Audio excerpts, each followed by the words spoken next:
असल में जी मायावती घिरने लगी थी पश्चिम उत्तर प्रदेश से।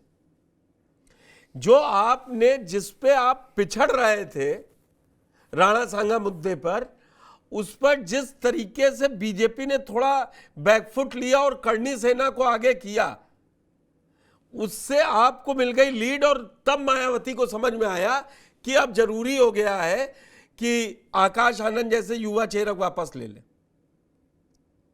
और आप पुष्कर जी अभी देखिए, दद्दू प्रसाद को भी ज्वाइन करवा लिया।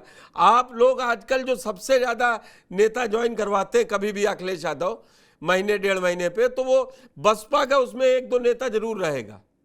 भाजपा कांग्रेस आपको नहीं दिखाई देती है, आपको सबसे कमजोर बसपा दिखाई देती है।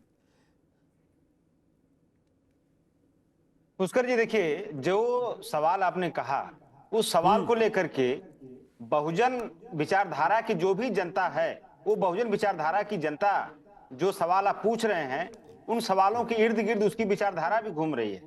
वो जनता ये जानने की कोशिश कर रही है कि उसको जिस तरह से जिंदा पेट्रोल डाल के जलाया जा रहा है भाजपाइयों के द्वारा, जिस तरह से उनको थाने में उनकी हत्याएं करके पैजामे के नाड़े से दिखा दिया जा रहा है, जिस तरह से उनके ऊपर तमाम तरह के अत्याचार किए जा रहे हैं, योगी सरकार के सह पर सत्ता पोषित जो अत्याचार किए जा रहे हैं, इन अत्याचारों से उनको मुक्ति कौन दिला सकता है? तो ये जनता इस बात को लेकर के बड़ा सशंकित है, बहुत परेशान है।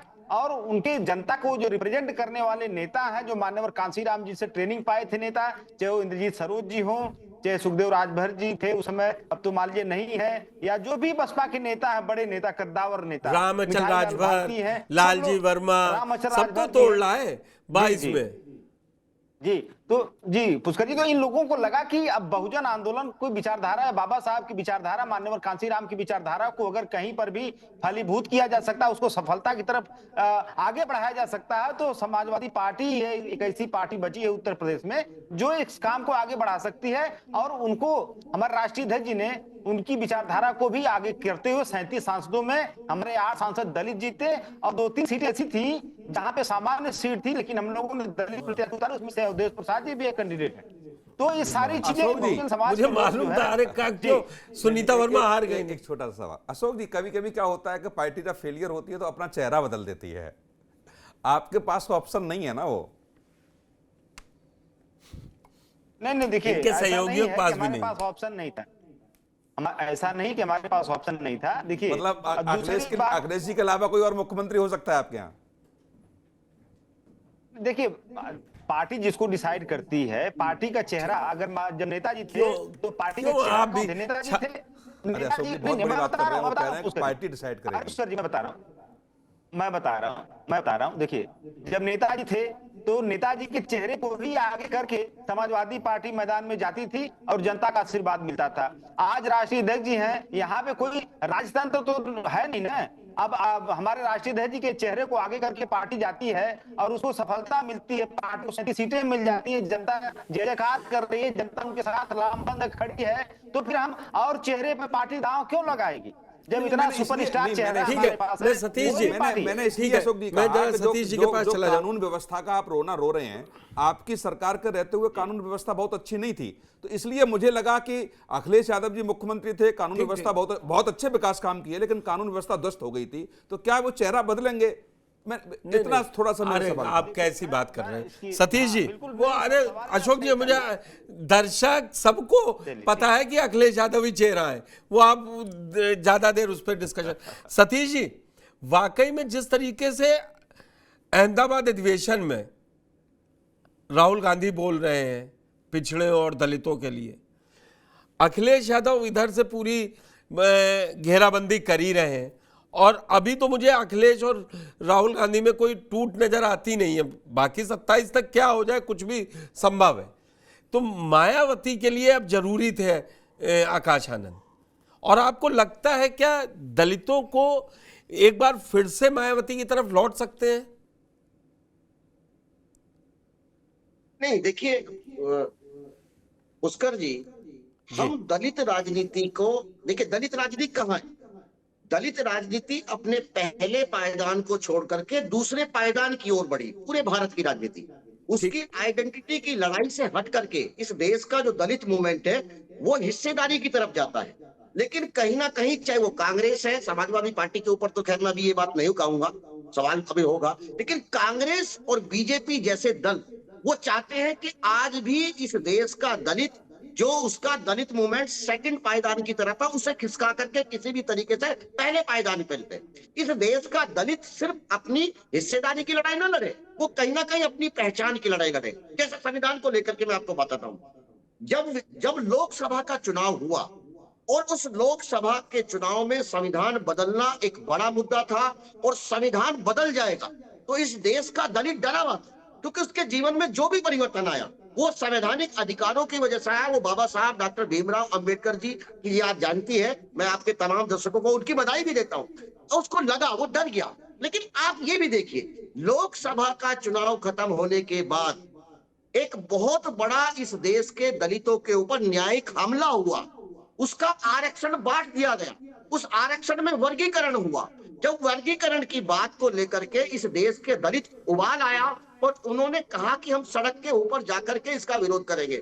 आज तक राहुल गांधी जी या कांग्रेस के किसी लीडर ने उस आरक्षण के वर्गीकरण के ऊपर एक शब्द नहीं बोला है। समाजवादी पार्टी जो पीडीए की बात कर रहे थे, कोई भी उनको 20 दिन उसके ऊपर एक छोटा सा स्टेटमेंट देने में लगा। तो ये कह देना, देखो बाबा साहब को मानना और बाबा साहब की मानना, दोनों चीजों में बड़ा अंतर है। आप दिखावा नहीं कर सकते। इस देश का दलित निश्चित रूप से उसकी जागरूकता बढ़ी है, उसके तमाम साधन बढ़े हैं। अगर इस देश के लोगों को ये लगता है कि आप कोई दलितों के अंदर कोई सिंबॉलिक पॉलिटिक्स होगी, तो अब सिंबॉलिक पॉलिटिक्स नहीं होगी। आकाश आनंद जी को जिस तरीके से लाया गया है, अगर वो अपने आप को बेहतर सिद्ध करते हैं, ये एक अच्छा मौका है। 2027 से पहले पश्चिम उत्तर प्रदेश अगर आप देखेंगे, पश्चिम उत्तर प्रदेश, अभी उत्तर प्रदेश की राजनीति बदलेगी, यहाँ गठबंधन के कोण भी बदलेंगे, मैं आपको कह सकता हूँ। बिल्कुल, यहाँ बिल्कुल, गठबंधन बिल्कुल। के कोण भी बदलेंगे, गठबंधन की दिशा भी बदलेगी। जी, और अभी एक अभी चीज आप देखिए जी, आप बोलिए, फिर मैं सवाल दे देता हूं। उसमें छोटा सवाल रहेगा। आपने वर्गीकरण वाली जो बात कही ना सतीश जी, दक्षिण और उत्तर में बंटवारा बिल्कुल ब्लैक एंड व्हाइट की तरह दिखाई दिया। रेवंत रेड्डी, सिद्धारमैया, सबने स्वागत किया, और खुद 24 के चुनाव, लोकसभा चुनाव प्रचार के दौरान तेलंगाना में प्रधानमंत्री कह के आए थे कि वर्गीकरण करेंगे, ये मेरा वादा है। पॉलिटिक्स उत्तर प्रदेश में, आप सुनिए ना, दोनों पार्टियों के लिए उत्तर और दक्षिण बिल्कुल बटा दिख रहा है वर्गीकरण पे। वहां पर सबने साध लिया,